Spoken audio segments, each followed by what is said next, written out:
Bonjour à tous! Alors aujourd'hui, petite vidéo sur l'essor du christianisme. Alors on s'est laissé à la chute de l'Empire romain en 476 après Jésus-Christ. Alors on se rappelle, l'Empire romain est un territoire énorme, couvrait l'Europe, l'Afrique du Nord et même le Moyen-Orient.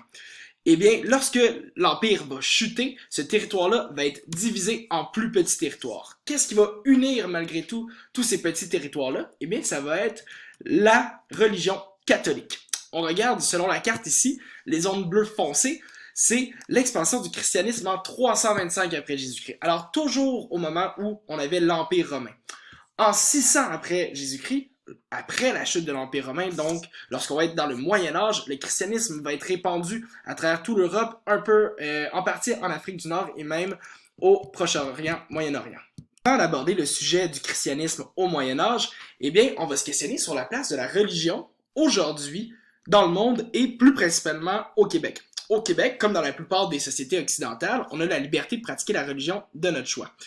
Eh bien, cette liberté-là, elle est protégée par des chartes. Ça peut être par la charte des droits et libertés de la personne du Québec, ainsi que la charte canadienne des droits et libertés. Ces deux chartes-là vont s'appuyer sur la Déclaration universelle des droits de l'homme que la plupart des nations ont signée et qui a été publiée par les Nations unies. Au Québec, c'est principalement la religion catholique qui est pratiquée. On peut voir ce bagage catholique-là, qui est entre autres dû au bagage historique du territoire. On peut le voir à travers la pratique de plusieurs fêtes religieuses tout au long de l'année.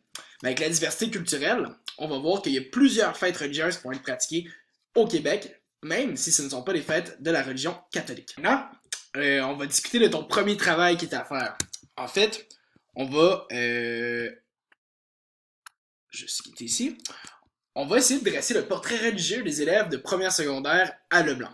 Donc, pour ce faire, eh bien, je vais te demander de compléter le Google Form qui est ici. Donc là, je me suis rendu dans la section travaux et devoirs, j'ai cliqué sur le travail le portrait religieux des élèves de première secondaire, et je vais venir cliquer sur le Google Form qui est comme ça ici. En fait, toi, ça n'apparaîtra peut-être pas exactement comme ça. Ce qui est important, c'est que tu réussisses quand même à cliquer sur le Google Form.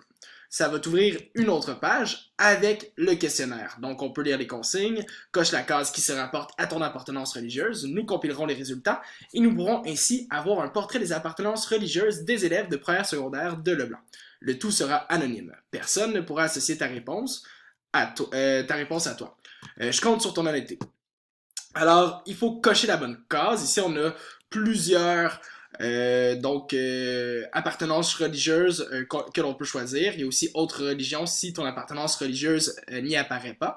Et il y a aussi athée si tu ne crois pas en l'existence de quelconque divinité. L'ordre dans lequel va être présenté ces choix-là, c'est aléatoire, ça va être différent pour chaque personne. Alors moi, je vais cliquer au hasard sur le premier, bouddhisme, et j'appuie sur envoyer. Et voilà, le tour est joué. Je peux maintenant fermer la page et mon devoir est rendu. Nous, on va compiler les résultats et on va le publier sur le classroom du cours.